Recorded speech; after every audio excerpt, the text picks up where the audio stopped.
अब ऐश Alola champion यानी कि पोकेमॉन वर्ल्ड का सबसे स्ट्रॉन्ग ट्रेनर बन चुका था। वो प्रोफेसर ओक के पास जाता है और पूछता है कि क्या मैं पोकेमॉन मास्टर बन चुका हूँ, बट प्रोफेसर ओक बताते हैं कि पोकेमॉन मास्टर बनना इससे कहीं ज्यादा है। अभी तुम पोकेमॉन मास्टर बनने के सिर्फ एक कदम पास आए हो। ऐश पूछता है कि तो पोकेमॉन मास्टर कैसे बना जाए। प्रोफेसर ओक बताते हैं कि नॉर्दर्न रीजन में एक पोकेमॉन मास्टर चैंपियनशिप हर साल होती है, बट उसमें पोकेमॉन वर्ल्ड के 6 सबसे स्ट्रॉन्ग ट्रेनर्स ही पार्टिसिपेट कर सकते हैं। उसमें पार्टिसिपेट करने की क्राइटेरिया भी काफी ज्यादा हार्ड है, जो कि काफी कम ही ट्रेनर्स पूरे कर पाते हैं। ऐश पूछता है कि ऐसी कौन सी क्राइटेरिया से। प्रोफेसर ओक बताते हैं कि इस वर्ल्ड चैंपियनशिप में पार्टिसिपेट करने के लिए 4 क्राइटेरिया हैं, जिनमें सबसे पहले यह है कि तुम्हारे पास 50 बैजेस होनी चाहिए। सेकंड क्राइटेरिया ये है कि तुम्हारे पास पोकेमॉन वर्ल्ड के सारे 18 टाइपिंग के पोकेमॉन होने चाहिए। और थर्ड क्राइटेरिया सबसे हार्ड है, जो कि यह है कि तुम्हारे पास 3 लेजेंडरी पोकेमॉन होने चाहिए, जिनमें से एक म्यूटू होगा। और फोर्थ और लास्ट क्राइटेरिया ये है कि तुमने सारे रीजन के चैंपियंस को डिफीट किया हो। अगर तुम ये सारी क्राइटेरिया पूरी कर लेते हो तो तुम्हें नॉर्दर्न रीजन के पोकेमॉन मास्टर चैंपियनशिप में पार्टिसिपेट करने का मौका मिल जाएगा।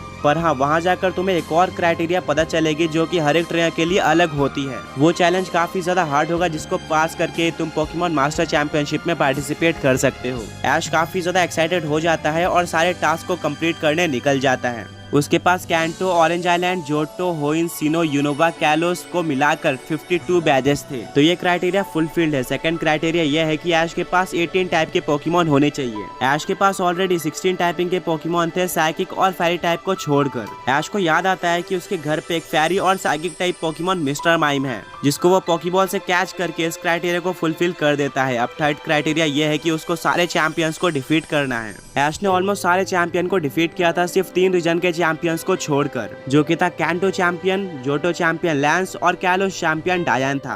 अब क्योंकि आज गला रीजन में था तो कैलोस रीजन उसके काफी ज्यादा पास था, इसीलिए वो ट्रैवल करता है कैलोस रीजन में। अपने जर्नी के बीच में वो वेटलैंड में होता है, जहाँ पर वो रास्ता भूल जाता है। वहाँ पर वो फंस चुका था, तभी काफी सारे हाउंडूम ऐश के ऊपर अटैक कर देते हैं। बट तभी एक पोकेमॉन आकर ऐश को बचा लेता है, एंड वो और कोई नहीं बल्कि ऐश का ग्रीनिंजा था, जिसने ऐश के ऑरा को सेंस कर लिया था। ऐश और ग्रीनिंजा काफी टाइम बाद मिले थे। ऐश ग्रीनिंजा को बताता है कि मैं पोकेमॉन मास्टर चैंपियनशिप में पार्टिसिपेट करने जा रहा हूँ, मुझे तुम्हारी जरूरत पड़ेगी, तो क्या तुम मेरे साथ चल सकते हो। ग्रीनिंजा मना कर देता है क्योंकि उसको कैलोस को प्रोटेक्ट करना था।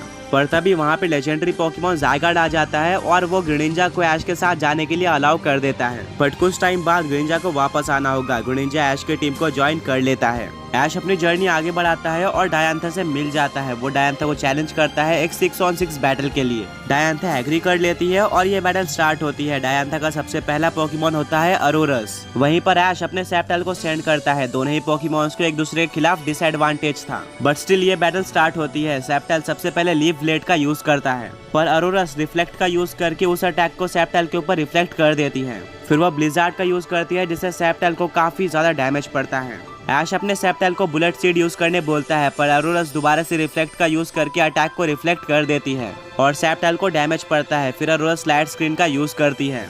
ऐश को पता चल जाता है कि डायंथा डिफेंसिव स्ट्रैटेजी का यूज कर रही है, तभी वो अपने सेप्टल को सोलार बीम यूज करने बोलता है। लाइट स्क्रीन के चलते अरोरस को काफी कम डैमेज पड़ता है सोलार बीम का, और फिर वो ब्लिजार्ड का यूज करके सेप्टल को डिफीट कर देती है। ऐश को डायंथा की स्ट्रैटेजी समझ में नहीं आ रही थी, क्योंकि वो पोकेमॉन से बिना बात किए उनको ऑर्डर्स दे रही थी।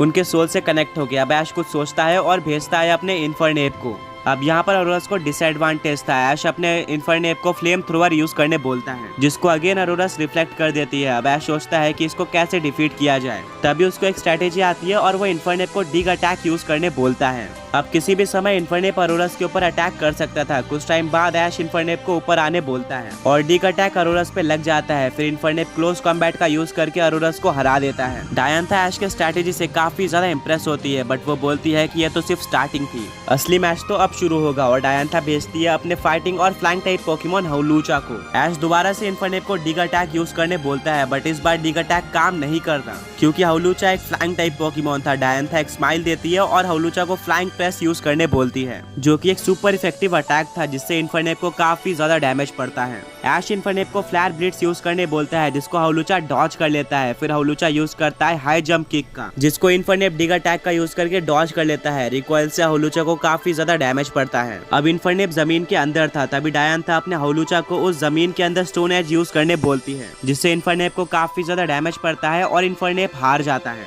अब ऐश अपने नेक्स्ट पोकेमॉन की तरफ भेजता है लुकारियो को। दोनों ही फाइटिंग फ्लाइंग टाइप पोकेमॉन्स थे। हवलुचा फ्लाइंग प्रेस का यूज करता है, पर तभी ऐश अपने लुकारियो को ऑरा स्पेयर यूज करने बोल देता है, जो कि हवलुचा को हवा में ही लग जाता है और हवलुचा हार जाता है। अब डायंथा अपने नेक्स्ट पोकेमॉन की तरह गोरगीस्ट को भेजती है। ऐश अपने लुकारियो को ऑरा स्पेयर यूज करने बोलता है, बट वो गोरगीस्ट पर असर नहीं करता क्योंकि वो एक घोस्ट टाइप पोकेमॉन थी। गोरगीस्ट शैडो स्नीक अटैक का यूज करती है, जिससे वो लुकारियो के पीछे चली जाती है शैडो बनकर और अटैक कर देती है। ऐश बोलता है कि लुकारियो पीछे मुड़ो और बुलेट पंच अटैक का यूज करो, पर तभी गोरगीस्ट एक और शैडो स्नीक अटैक का यूज करके लुकारियो के पीछे जाकर उसके ऊपर अटैक कर देती है। गोरगीस्ट ऐसा बार बार कर रही थी, तभी ऐश अपने लुकारियो को डबल टीम यूज करने बोलता है। गोरगीस्ट इस बार शैडो स्नीक का यूज नहीं कर पाती और लुकारियो यूज कर देता है स्टील बीम अटैक का। अब गोरगीस्ट ट्रिक और ट्रिक अटैक का यूज करती है, जिससे लुकारियो एक घोस्ट टाइप पोकेमॉन बन जाता है और फिर super effective Phantom force attack का यूज करके गोरगीस्ट लुकारियो को डिफीट कर देती है। इसको देखकर सारी ऑडियंस और ऐश शॉक हो जाते हैं कि आखिर डायंथा ने ऐसी स्ट्रेटेजी कैसे बनाई। अब ऐश के 3 पोकेमॉन्स हार चुके थे और अभी भी डायंथा के पास 4 पोकेमॉन्स थे।